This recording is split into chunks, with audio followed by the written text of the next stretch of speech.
What if you do not have a tail on the end of your brow?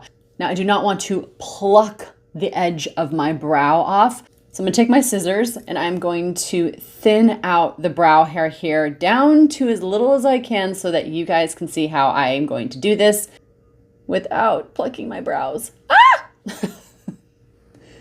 The things that I do for you all.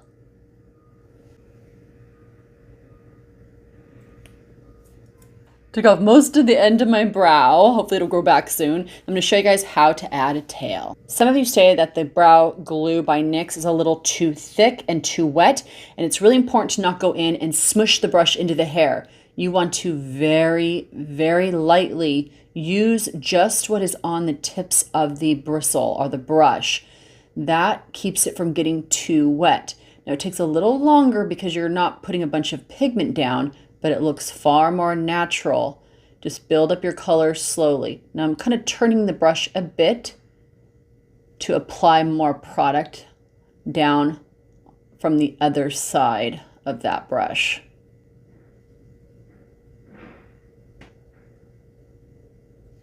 Going in again, taking off the tip that has a little extra so we don't get a mess, and just going back in to reinforce the lift of the hair and to also create a little more color depth.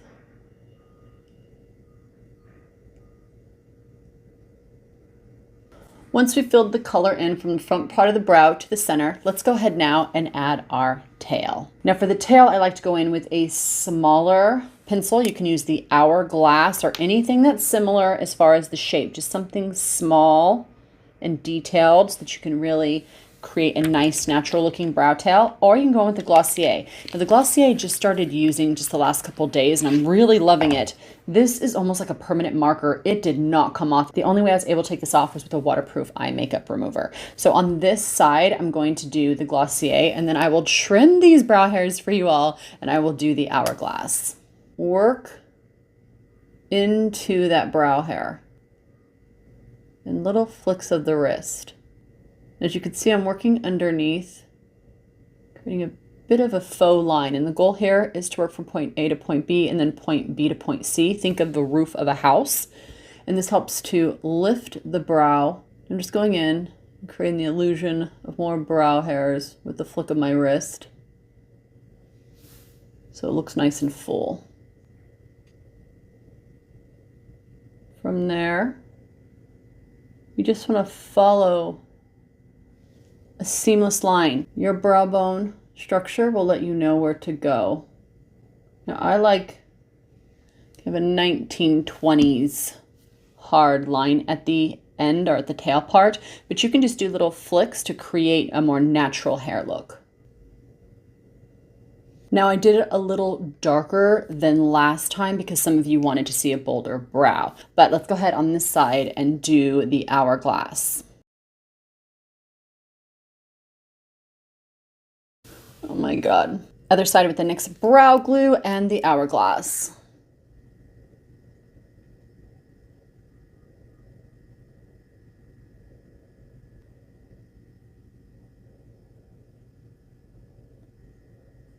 Let's go in now with the Hourglass. And I do want to mention, not just for those of you that have a tail missing, but for those of you that have an L shape R7 where you went in and you left this part, but then you plucked all of this part out right here. So it creates like a line here of hair and then just a thin brow here.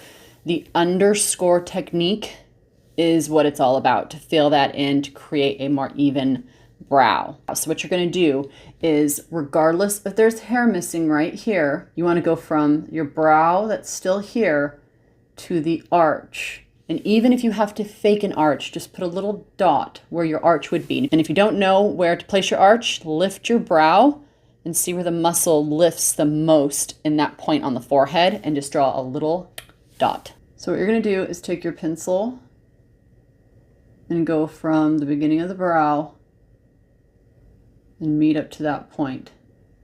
Now I'm purposely doing a thicker brow because I want to show you guys that have a gap how to fill it in.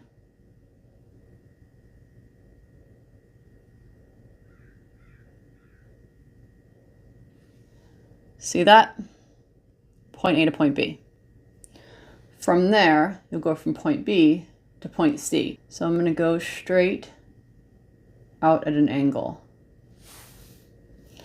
So think of a roof of a house. From there, you're going to flick up and fill in that gap.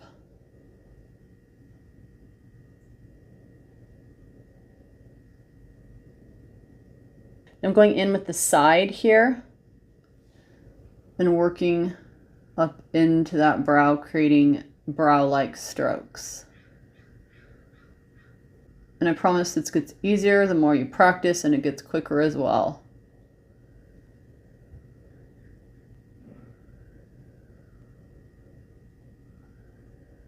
From there, you're going to go on the top and lightly fill it in. And go in with a light hand. It's so much easier to add color than to take color away. So just work slowly and build it up. And just kind of lightly filling it in, going from the top of the brow hair to underneath, seeing where it needs a little more color here and there. Now as I get towards the edge, I soften my hand application so that it kind of fades. Now you can do a hardtail like this, but I'm showing you guys a softer version for those of you that like something that's more feathery. And then I'm going to go in to blend in those pigments together with my spoolie and soften all the way through. And there we have it, both using the NYX glue, but I have the Glossier on one side, the Hourglass on the other. Hopefully this helped you guys that have gaps or who have a tail missing. If you have any questions, feel free to reach out to me. See you guys in the next video. Bye for now.